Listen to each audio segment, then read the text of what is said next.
Messieurs les membres du comité de politique monétaire de la Banque centrale des États de l'Afrique de l'Ouest, Mesdames, Messieurs, je vous souhaite la cordiale bienvenue à cette deuxième session ordinaire de notre comité au titre de l'année 2024 au siège de la BCEAO à Dakar. Je salue la présence de M. Kwesi Anderson Martens Gomes, qui participe pour la première fois à notre comité suite à sa nomination par le Conseil des ministres. M. Gomes, je vous souhaite, en notre nom à tous, la cordiale bienvenue au sein de ce comité. Il ne fait aucun doute que votre grande expérience contribuera à enrichir nos échanges. Messieurs les membres du comité de politique monétaire, après une année 2023 plus résiliente que prévu, le dynamisme de l'activité économique mondiale s'est poursuivi au premier trimestre de l'année 2024.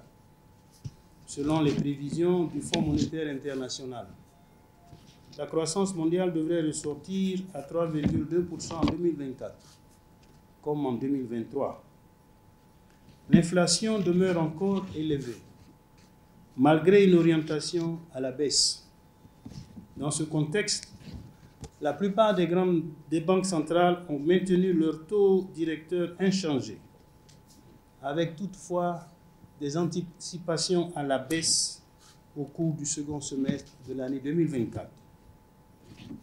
Au sein de l'Union économique et monétaire ouest-africaine, l'activité économique est demeurée dynamique au premier trimestre 2024, avec une croissance estimée à 5,1%.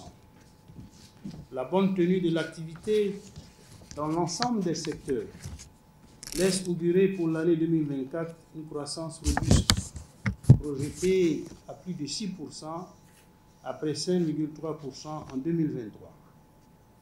L'inflation s'est située à 2,8% au premier trimestre de l'année 2024, se maintenant dans la fourchette cible de 1 à 3%. L'inflation sous-jacente a pour sa part baissé pour se situer à 2%. Au niveau des comptes extérieurs, la situation s'est améliorée. Nous avons bénéficié de l'évolution favorable des termes de l'échange, particulièrement de la baisse des cours des produits énergétiques importés, de la hausse des prix de nos principales matières premières exportées, à savoir l'or, le cacao, le coton et le caoutchouc. Par ailleurs, les mobilisations importantes de ressources extérieures effectuées par certains États au premier trimestre de l'année 2024 ont conforté nos comptes extérieurs. Le financement de l'activité économique est pour sa part convenablement assuré par les banques. Après mars 2024, les crédits à l'économie ont continué à augmenter au rythme de 5,1%. Les crédits directs accordés par les banques aux entreprises privées non financières se sont accrus de plus de 7%. Messieurs les membres du comité de politique monétaire, au cours de la présente session, nous aurons examiné, au titre des dossiers en décision, le rapport sur la politique monétaire dans 8 mois.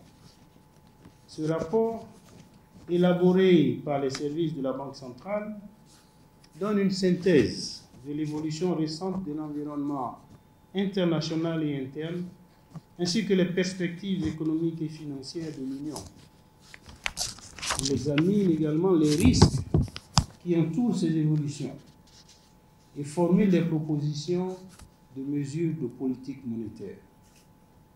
Par ailleurs, une demande d'admissibilité au guichet de refinancement de la Banque centrale des titres émis par un établissement financier à caractère bancaire, ainsi que le renouvellement du mandat d'un membre nommé intuitif personnel du Conseil national du crédit de la Guinée-Bissau, nous sont soumis pour examen et décision.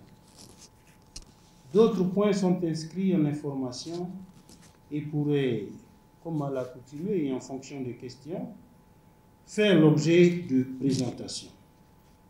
Messieurs les membres du comité de politique monétaire, sur la base du point de présence qui nous a été fait, le quorum est atteint et nous pouvons valablement délibérer.